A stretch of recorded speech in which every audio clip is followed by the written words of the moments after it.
Welcome to நம்ம இ-சேவை channel. நம்ம இ-சேவை சேனல்ல இன்னைக்கு என்ன டாபிக் பத்தி பேச போறோம் அப்டின்னா, நெறைய குழந்தைகளாகட்டும், பெற்றோர்களாகட்டும் அவங்களோட கனவு வந்து ஒண்ணு இருக்கும். என்னன்னா, நம்மளோட குழந்தை வந்து கலெக்டர் ஆயிரணும், போலீஸ் ஆயிரணும், டீச்சர் ஆயிரணும், வக்கீல் ஆயிரணும்.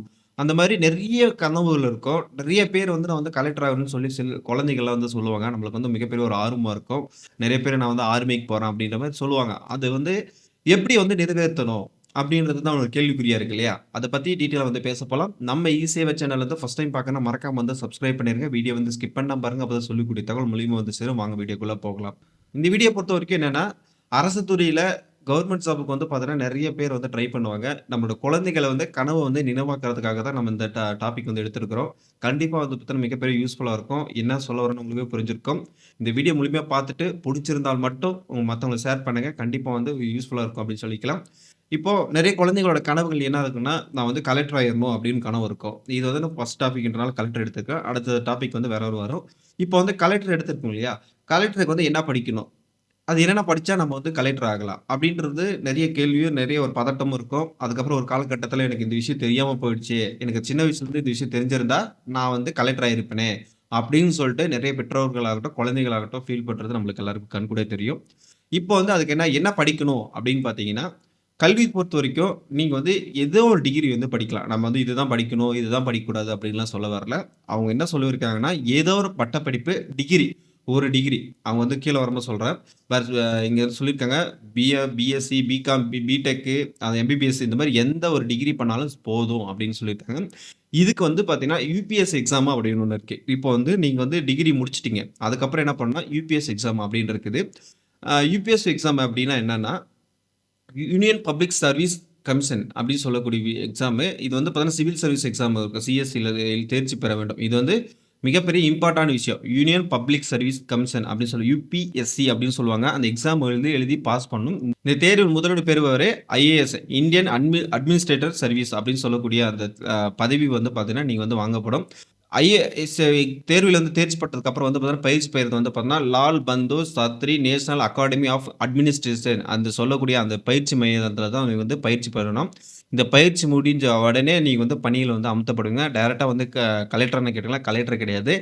மாவட்ட கலெக்டர் பதவி உயர்வு புரமோஷன் டூ டிஸ்ட்ரிக்ட் கலெக்டர் அப்படின்னு வரும்போது நம்ம என்னென்ன பண்ணியிருக்கணும் அப்படின்னு பார்த்தீங்கன்னா, முதல்ல வந்து சப் டிவிஷன்ல வந்து பார்த்தீங்கன்னா, மேஜிஸ்ட்ரேட் அப்படின்னு சொல்லக்கூடிய பதவி வந்து வகிக்கணும். அல்லது அசிஸ்டன்ட் கலெக்டர் பதவியில வந்து பணியாற்ற வேணும். இதில் 2ல தான் உங்களுக்கு வந்து போஸ்டிங் போடுவாங்க.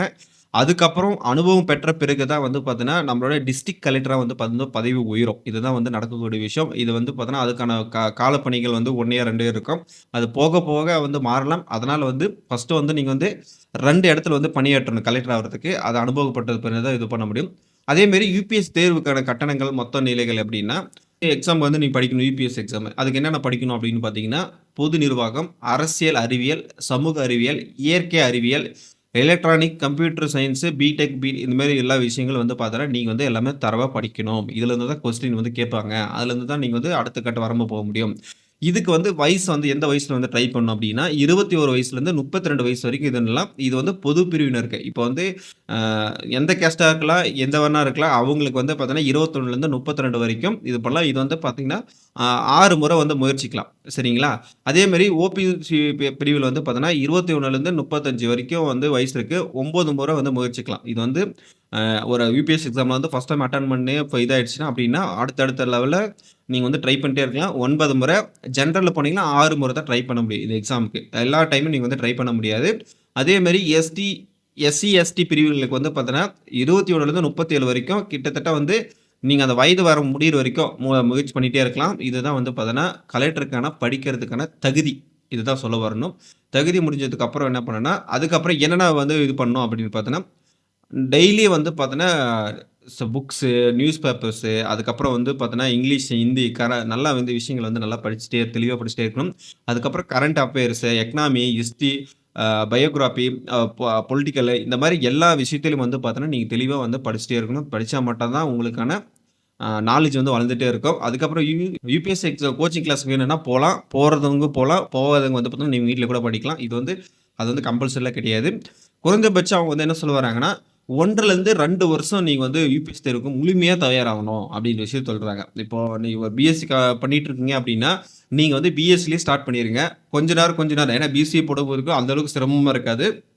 ஃப்ரீயா இருக்கும். அந்த டைம்ல வந்து என்ன பண்ணுவாங்கன்னா, மக்கள் வந்து என்ன பண்ணுவாங்க ஸ்டூடெண்ட்டு, "உட்றா பரவால்லடா, இன்னைக்கு இல்லன்னா நாளைக்கு படிச்சுக்கலாம்."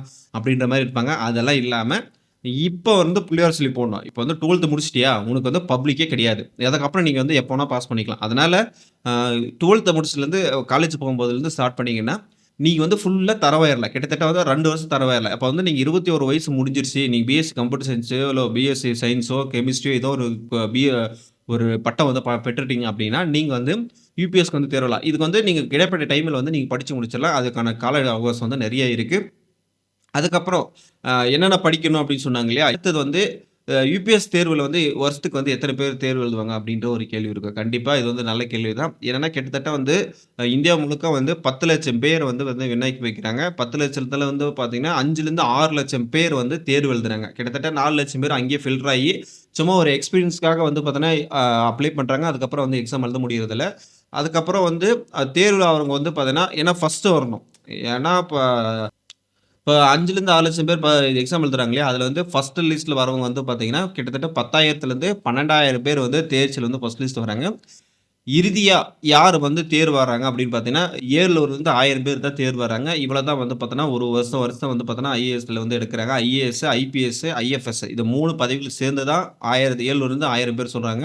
இது வந்து எல்லாருக்கும் கிடைக்காது.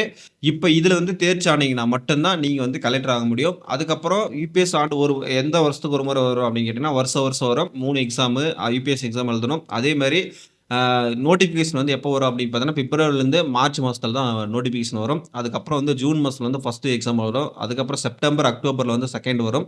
மார்ச், ஏப்ரல் அப்பதான் வந்து பார்த்தீங்கன்னா, இன்டர்வியூ ஃபைனல் ரிசல்ட் வரும். இப்போ வந்து 2025ல வந்து நீங்க வந்து அப்ளை பண்றீங்க. நீங்க எல்லாமே பாஸ் பண்ணிட்டீங்க அப்படின்னா, 2026ல தான் வந்து பார்த்தீங்கன்னா, நீங்க வந்து ஃபைனல் லிஸ்ட்டே பண்ணுவாங்க. இதுதான் நடக்கக்கூடிய விஷயம். அப்போ வந்து 2 வருஷம் வந்து பார்த்தீங்கன்னா, அதுக்காக வந்து நம்ம ஃபாலோ பண்ணணும். நீ எல்லாமே பாஸ் பண்ணாலையும், அது கூட ஃபாலோ பண்ணிட்டு இருக்கணும் அப்படின்னு சொல்லுவது.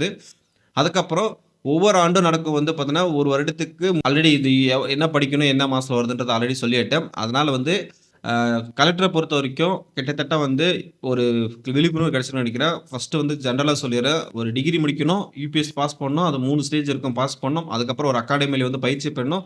பயிற்சி பெற்றதுக்கப்புறம் ஐபிஎஸ்ஸா, ஐஏஎஸ்ஸா, அதுக்கப்புறம் ஐஎஃப்எஸ்ஸா அதுல இந்த தேர்ச்சி இது பண்ணணும். நீங்க வந்து ஐபிஎஸ் வந்து தேர்ச்சி பண்ணீங்கன்னா வந்து பார்த்தீங்கன்னா, க சப் கலெக்டர் சப் டிவிஷன் வந்து பார்த்தீங்கன்னா, மெஜஸ்டிக் அப்படி 2 பதவியில வந்து நீங்க வந்து பார்த்தீங்கன்னா, அதில வந்து அனுபவப்படணும். அதுக்கப்புறம் கலெக்டரா உயரலாம். இதுதான் நடக்கக்கூடிய விஷயம். கண்டிப்பா வந்து உங்களுக்கு வந்து முழுக்க, முழுக்க ஒரு கிளாரிஃபை கிடைச்சிருக்கும் அப்படின்றதுக்கு நம்புறேன். அதனால என்ன சொல்ல வரேன்னா, உங்களோட ஃபேமிலி மெம்பர்ஸ், ஃபிரெண்ட்ஸ் யாரா இருந்தாலும் உங்களோட கல்வி பத்தி இந்த மாரி நான் கலெக்ட் ஆகணும்னு நெனைக்கிற குழந்தைகளுக்கு வந்து பார்த்தீங்கன்னா, அனுப்பிச்சு விடுங்க. ஏன்னா வந்து நெறைய குழந்தைகளுக்கு வந்து பார்த்தீங்கன்னா, அந்த அளவுக்கு எஜுகேஷன் வந்து வளர்த்து விடுறதுக்கு ஆள் யாரும் கிடைக்காது. அதனால நம்ம வீடியோ போடுறது எதுக்காகன்னா, இந்த வீடியோ ஷேர் பண்ணீங்கன்னா, அவங்க அந்த வீடியோ பார்த்துட்டு படிச்சுக்கிட்டு ஒண்ணும் பிரச்சனை இல்ல. அதுக்கப்புறம் யுபிஎஸ் என்ன பண்ணணும், பேச்சுலர் அதுக்கப்புறம் என்னென்ன ஐஏஎஸ் படிக்கணும் அப்படின்னு தனித்தனி எக்ஸாம் வந்து கோச்சிங் சென்டர் நெறைய இருக்கு. ஃபர்ஸ்ட் இன்ட்ரோ வந்து குடுத்துடணும் அப்படின்றதுக்காக நம்ம வீடியோ போட்டுருக்கோம் அப்படின்னு சொல்லிட்டு, இந்த வீடியோ இதோட முடிச்சுக்கலாம். நெக்ஸ்ட் வீடியோல வந்து சந்திக்கலாம். அது மட்டும் இல்லாம, நீங்க வந்து அடுத்த போஸ்டிங் எந்த போஸ்டிங் வந்து நம்ம வந்து ட்ரை பண்ணணும் அப்படின்னு சொல்லிட்டு, அது வந்து தமிழ்நாட்டுக்கு ஸ்பெசிஃபிக்கா இருந்தா முன்னுரிமை கொடுக்கப்படும் அப்படின்னு சொல்லிட்டு, இந்த வீடியோ இதோட முடிச்சுக்கலாம். நெக்ஸ்ட் வீடியோல வந்து சந்திக்கலாம். பாய்.